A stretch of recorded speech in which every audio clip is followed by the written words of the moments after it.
All right, now let's see how we can use data binding to implement the same behavior. Data binding is a concept that you see in a lot of UI frameworks like WPF and Silverlight, and even in web applications we have frameworks like Angular and Knockout and many others that provide this concept of data binding. Basically, what it means is that we bind a property of a user interface element to a property of another object. In this case, we want to bind the text property of the label to the value property of the slider. So when the value of the slider changes, the text property of the label is automatically updated. With this, we don't have to manually handle the value change event of a slider, which means we don't need to create this event handler either. So our code would be cleaner and more maintainable. Internally, the framework itself will create this event handler based on our binding expression. So let's see how we can do this. First of all, I'm going to remove this event handler. And back in XAML, I'm also going to remove the value changed attribute of slider. Now, we want to bind the text property of the label to the value property of the slider. So we need to use a special syntax for this. So far, all the attribute values you have seen have been strings. At runtime, these strings are converted to a primitive type or an object using a type converter. In case of data binding, we cannot convert a string value to a binding expression. That's why we need a special syntax, and in XAML, this is called XAML markup extensions. So we use curly braces to instruct XAML parser that this is not a string literal, and it's a markup extension. There are many different markup extensions available in XAML, and in this video, you're going to learn two of them. The first one is binding. So, curly braces, binding.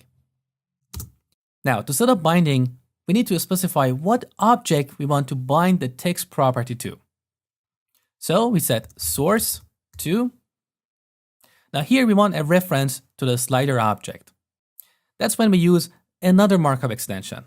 So again, curly braces. Now this markup extension is called xReference. So x:reference. And we use that to reference another object in this XAML file. Note that it's prefixed with x, which means this belongs to the standard XAML that Microsoft introduced in year 2009. If you work with other XAML-based frameworks like WPF or Silverlight, you would see this. Now, after xReference space, we need to specify the name of the target element. In this case, slider. And this is based on the value of xName attribute. All right, so here's the source object. Now, what property of this object are we interested in? The value property, which represents the current value.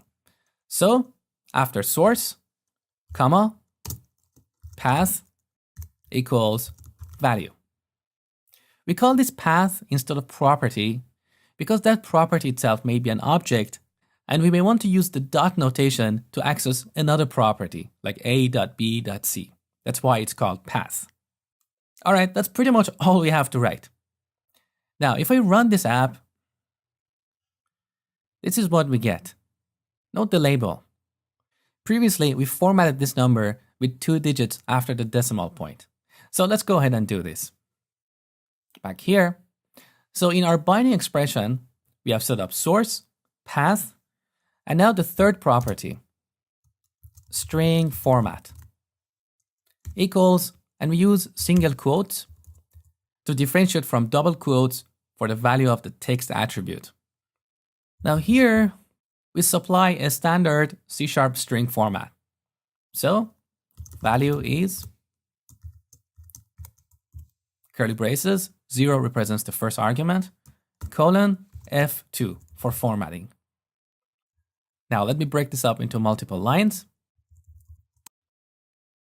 Okay, this is cleaner and more maintainable. Now let's run the application again. Okay, that's exactly like before.